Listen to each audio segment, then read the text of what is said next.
አደራ ድራማ ክፍል 7 ይዤላችሁ መጥቻለሁ። በክፍል 6 ትንሽ ላስታውሳችሁ።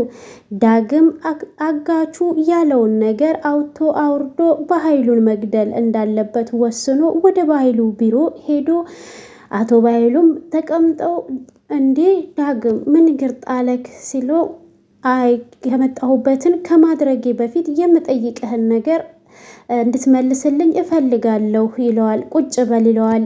አቶ በኃይሉ ፈገግ እያለ ዳግምም የእናቱን ፎቶ ይሰጠውና እችን ሴት ታውቃታለህ ወይ ሲለው አረ እኔ በፍጹም አላቃትም ይላል አቶ በኃይሉም እናቴ ያለችበትን በምን አውቃለሁ ሲለው ዳግምም ይዞ የሄደውን ቢላሆ ያወጣና በዚህ በምድር ላይ ነገር የለም አንተ ደግሞ ከእናቴ ነጥለክ ለትልቅ ድርጅት በጉልበት ስራ እዛ አስገብተከኛል የዛሬ 18 ዓመት ሲለው አቶ በኃይሉም ምንድነው የምትቀባጥረው ይለዋል። እኔ አልቀባጠርኩም እያለ እያለቀሰ ነው ዳግም።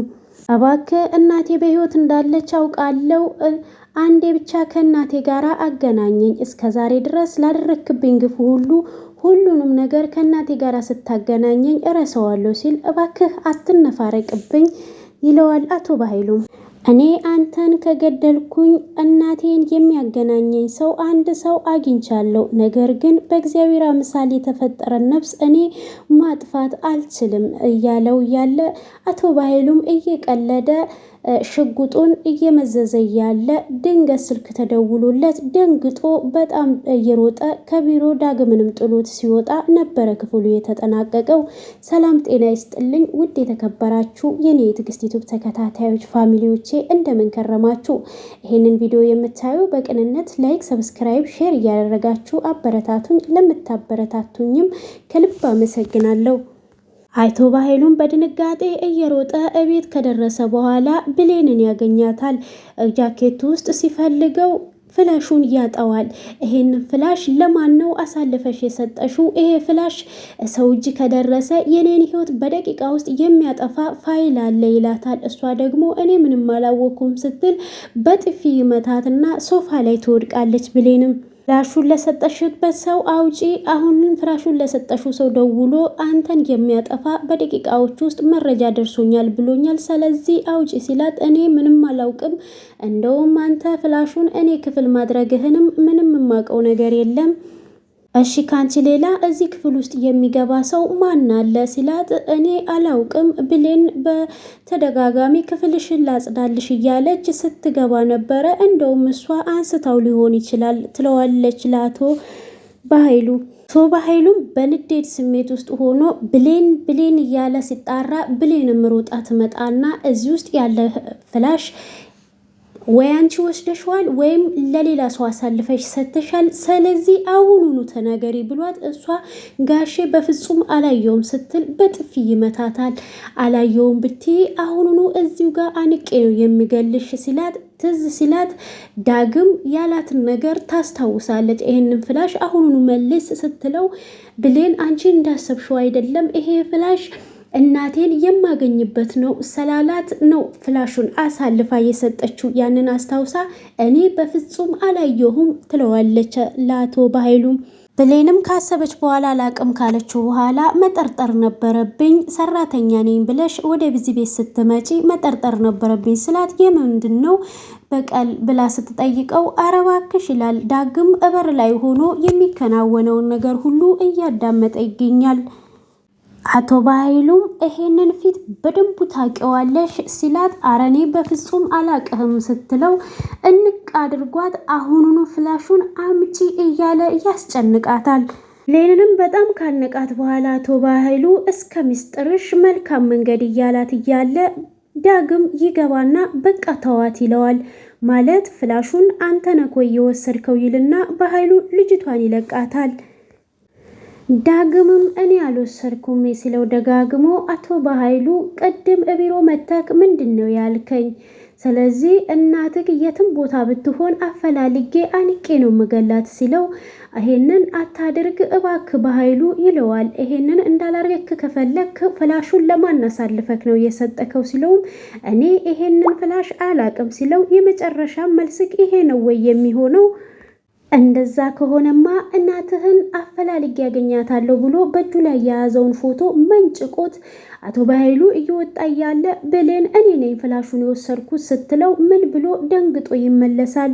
ለማን ነው የሰጠሽው ፍላሹን ሲላት እኔ አላቃቸውም አስፈራርተውኝ ነው አሳዳጊ እናትሽን እንገላታለን ብለውኝ ነው እሱን የሰጠሁት ስትለው አንቺ የማትረባ አሳዳጊ እናትሽ ብለሽ እኔን ህይወቴን እስከ መጨረሻው የሚያጠፋ ፍላሽ ነው አሳልፈሽ እየሰጠሽው። ስለዚህ ፋይሉ ኮፒ ሳይደረግ ቶሎ ብለሽ እንድታመጪ አለበለዛም አሳዳጊ እናትሽን ፈልጌ ነው የምደፋልሽ ብሎ አንቋት እያለ በውርውር ሲያደርጋት ድንገት ሰላም ትመጣለች። ሰላም ዋላችሁ ብላ ድንገት ስትገባ ቃልም እቺ ብሌን የምትባለዋ በኃይሉን አደጋ ላይ የሚጥል ፋይል አሳልፋ ለጠላቶቹ ሰጠቻው ብላ ትነግራታለች ለሰላም።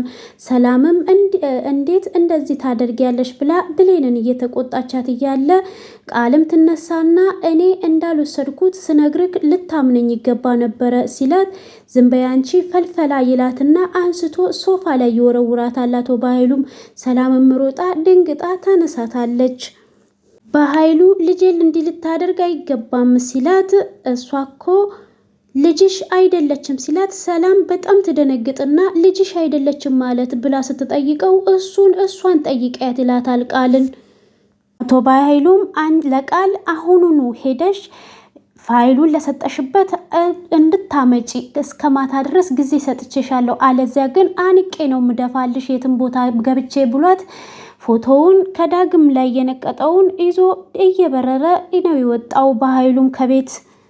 ሰላምም አንዴ ብሌንንና ዳግምን ልትወጡልኝ ትችላላችሁ፣ ከቃል ጋር የምናወራው ነገር አለ ብላ ቃልን ቆይ ከመቼ ወዲህ ነው አባ ስምሽ የተቀየረው? እኔ አረብ ሀገር ከመሄዴ በፊት ስምሽ ብሌን ነበረ፣ አሁን ለምንድን ነው ስምሽ የተቀየረው? እየተጫወትሽብኝ ነበረ ወይ ብላ ትጠይቃታለች። እሷም ደግሞ እኔ አላቅም አባዬ ነው እንደዛ ያለኝ ብላ ስታለቅስ ቆይ አንቺ ለምንድን ነው እንደ ልጅ የማታይኝ? ጉነት አንቺ እናት ነሽ ወይ ብላ እያለቀቀሰችባት እያለ እሷም በኃይሉን ጠይቂው ስላለቻት ከዚህ በፊት በኃይሉን ደውላ ጠይቀው ስለነበረ የቃል ኪዳን ልጄ ስለነበረች ቃል ነው ያልኳት የሚለውን ታስታውስና በቃ ልጄ ይቅርታ ብላት ይቅርታ ታደርግላታለች። ሰላምም ቃልዬ ከእንግዲህ በኋላ እንኳን ሊመቱሽ አይደለም ቀና ብለው እንዲያውሽ አልፈቅድም፣ እንቺ የምትፈልጊያትን እናት እሆንልሻለሁ፣ አይዞሽ ልጄ አለም የእውነት እኔ እንደምፈልጋት እናት ትሆኝልኛለሽ ወይ ስትላት ሰላምም አዎ ቃል እገባልሻለሁ እሆንልሻለሁ፣ እንደዛ ከሆነ ክፍሌ ገብታ የበኃይሉን መረጃ አውጥታ ለሰጠችችን ገረድ አሁን እንድታባርሪያት እፈልጋለሁ ትላታለች ለሰላም። ተይ ልጄ እንደሱማ ማድረግ አልችልም፣ ለመጨረሻ ጊዜ አንድ ማስጠንቀቂያ ሰጥቻት እዚሁ ትቀመጥ ስትል በጣም ይገርማል ትላለች ቃል። አንድ ተራ ሰራተኛ ከኔ ከልጅሽ በለጠችብሽ ማለት ነው ወይ ስትላቃል። ሰላምም እንደዛ አይደለም ልጄ ተረጅኛ እንዴ ኬላንዴ ቢሆን ከኔ ጎን ቁሚ፣ ብሌን ተብዬዋ ከዚህ ቤት እስከ ነገ ጠዋት ድረስ ካልወጣች ካልሄደች እኔ ይሄንን ቤት ለቅቄ እሄዳለሁ ብላት ቃል ወደ ክፍሏ ትገባለች። ሰላምም ብሌን ክላስ ትገባና ቆይ አንቺ ምንድን ያደረግሽው? እኔ እንደ ልጅ ነበረ የምወድሽ ስትላት ብሌንም እትዬ አንቺ እንዳሰብሽው አይደለም ትላታለች።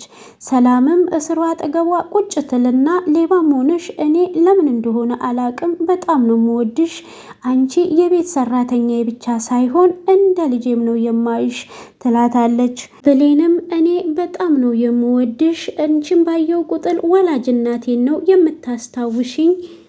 ሰላምም እኔም በጣም ነው የምወድሽ፣ ነገር ግን ምንም ያህል ብወድሽ ከልጄ ከቃል በላይ ልወድሽ አልችልም፣ ልን አስከፍተሻታል። ቃል ደግሞ እዚህ ቤት እንድትኖሪ አትፈልግም፣ በጣም ይቅርታ ከስራ እያባረርኩሽ ነው ትላታለች። ብሌንም እሄዳለሁ እሺ ችግር የለውም፣ ከእንግዲህ በኋላ ምንም ቢፈጠር ዳግም ወደዚህ ቤት ተመልሼ አልመጣም ስትላት ሰላምም እሺ ልብስሽን ሰብስቢ፣ ደሞዝሽን አስቤ ሰጥሻለሁ ትላታለች። ብሌንም አያስፈልግም ደሞዜን አስቀድመሽ ሰተሽኛል፣ እባክሽ በኃይሉ ፍላሹን ዛሬ ካላመጣሽ አሳዳጊ እናትሽን እገላታለሁ ብሎኛል፣ ይሄንን እንዳያደርግ ከልኪልኝ ስትላት በኃይሉ በጣም ጥሩ ሰው ነው ስለተናደደ ነው እንጂ ምንም አይደርግም አይዞሽ ብላ ታረጋጋታለች። ብሌንም ልብሷን ሰብስባ እየወጣች እያለ ዳጊ ግቢ ውስጥ ነበረና ብሌን ወዴት እየሄድሽ ነው ሲላት በቀድሞ ምክንያት ነው አይደል ስራ ለቀሽ እየወጣሽ ያለሽው ሲላት አይ አይደለም ሌላ ጥፋት አጥፍቼ ነው ትለዋለች። ሌላ ጥፋት አጥፍተሽ ሳይሆን ቆይ አንቺ በጥፊ እስከምትመቺ ድረስ ፍላሹን አንቺ እንዳልሰረቅሽው እኔ እንደሰረኩት ለምንድን ነው ያልተናገርሽው ሲላት አይ ላንተ ብዬ አይደለም ምናልባት ይሄ ፍላሽ ከእናት ጋራ ሊያገናኝክ ይችላል። ምናልባት እኔም እንዳንተ አንድ ቀን በእናቴ እቅፍ በህይወት ኖራ መታቀፍ ብችል ምን አለበት ሁሉንም ባሳየኋቸው ብላ ስቅስቅ ብላ እያለቀሰች እያለ ዳግም እቅፍ ያደርጋታል። ዳግምም ፍላሹን እንቺ ውሰጅና ለበኃይሉ ስጪው ይላታል። እሷ ደግሞ አይደለም እኔ አላደርገውም ሰላምን ጠይቂያት አቶ በኃይሉ ስለተናደደ ነው እንጂ እሱ በጣም ጥሩ ሰው ነው እናትሽን አይገላትም ብሎኛል ሲላት ስትለው ኖ በዚህ ምድር ላይ እንደ በኃይሉ ጨካኝ ሰው የለም፣ ስለዚህ አሳዳጊ እናትሽን ይገልብሻል፣ እኔ እናቴን በሌላ በኩል አፈላልጋለሁ ብሎ አስማምቷት ፋይሉን ይመልስላታል። እሷም ይሻላል ወይ ብላ ይዛ ወደ ቤት ትገባለች። በኃይሉም አጋቹን ይጠራና ቶሎ ናት በጣም ትልቅ ችግር ተፈጥሯል ብሎ ይደውልለትና አጋቹም ይሄዳል በኃይሉ ጋር።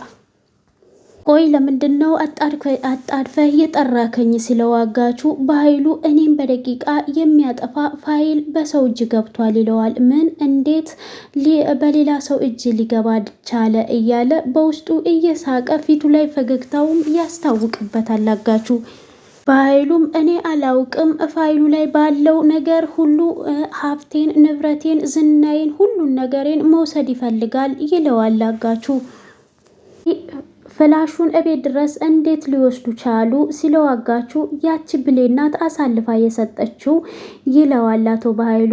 አጋቹም አረ ብሌን ስለዚህ ነገር አታውቅም ይለዋል። እንዴ አንተ ስለዚህ ነገር እንዴት ልታውቅ ቻልክ ብሎ ሲጠይቀው አቶ በኃይሉም ይሄ ወንጀል የኔ ብቻ ሳይሆን ያንተም ብዙ የሰራሃቸው ወንጀሎች እዛ ፋይል ላይ አለ፣ እናም ደግሞ በዛ ፋይል ብዙ ባለስልጣኖችን የማስፈራራበት ፋይል ነው። አጋቹም እስከ ዛሬ ድረስ የሰራሁት ፋይል ወንጀል እንዴት አልታየም ሲለው እሱን ተውና ብሌን እስከ ማታ ፋይሉን ካላመጣች እናቷን እገላታለሁ ብያታለሁኝ። እናቷ ይሄንን ሰምታ እንዳትጠፋ 2 ጠባቂዎች በር ላይ አስቀምጣ አሁኑኑ ይለዋል። አጋቹም እሺ ይላል። አንተ ደግሞ እኔን ደውለው ባስፈራሩኝ ሲም ሄደክስ በማን ስም እንደወጣ አጣርተክ ያወጣውና የደወለውን ሰው አልጠልጥለክ ይዘህልኝ እንድትመጣ ይለዋል። አጋቹም እሺ ይለዋል። ግምም ወዲያው ፍላሹን ለብሌን እንደሰጣት ነው አጋቹ የደወለው። ትሰማኛለክ ለአንተ አዲስ ዜና ይዤልክ መጥቻለሁ። በኃይሉን ግደለው ያልከውትን ሀሳብ ትቻለው። አሁኑኑ በምልክልክ አድራሻ ፋይሉን ይዘክልኝና ከዛን ለእናትህ አገናኝ ካለው ሲለው እሱን ማድረግ አልችልም፣ ለብሌን ፍላሹን አሳልፌ ሰጥቻታለሁኝ ይለዋል። ዳግምም ፍላሹን ላንተ አሳልፌ ከሰጠሁኝ በኃይሉ የእሷን አሳዳጊ እናት ይገላታል ሲለው በጣም ጥሩ እኔ ደግሞ ያንተን እናት እገላታለሁ። ራስን እናት ከማትረፍና የሰው እንጀራ እናት ከማትረፍ የቱ እንደሚሻል አንተ ታውቃለህ ይለዋል። ዳግምም እንግዲህ ፍላሹን አሳልፎ ለብሌን መልሶላታል። አጋቹም ደግሞ እሱን ካላገኘው እናትህን እገላታለሁ እያለ ነው። ብሌን ደግሞ ፍላሹን ወዲያው እሱ እንደመለሰላት ዳግም እንደመለሰላት መልሳ ለበኃይሉ ደውላለታለች። በኃይሉም ደግሞ ማንም ሰው የማያይበት ቦታ ላይ አስቀምጪ ስመጣ ትሰጭኛለሽ፣ ከእንግዲህ በኋላ ፍላሹ ቢጠፋ እንደ በፊቱ ዝም አልልሽም እያላት ነበረ። እሷ ስልክ እያወራች ደግሞ ቃል ተደብቃ እያዳመጠች ነበረ። ቃል ደግሞ በአቶ በኃይሉ ላይ ቂም ይዛለች። ምክንያቱም ፍላሹን አንቺ ነሽ የወሰድሽው ብሎ በጥፊ ስለመታት እበቀልሃለሁ፣ ይቅር በይኝ እስከምትል ድረስ አደርሳለሁ እያለች ስትፎክር ነበረ። እውነትም እንዳሰበችው አሁን ደግሞ ከብሌን ክፍል ፋይሉን ሰርቃለች። እንግዲህ ፋይሉ እንደጠፋ ደግሞ በኃይሉ ሲሰማ ብሌን ላይ ምን ይፈጠር ይሆን? ሰላምስ ምን ትል ይሆን? ዳግምስ እናቱን ያጣ ይሆን? በኃይሉ ምን አይነት እርምጃ ይወስድ ይሆን? በጣም የሚያሳዝንና የሚያሳስብ ታሪክ ነው። እንግዲህ በመጨረሻ ላይ ምን እንደሚፈጠር አናቅም።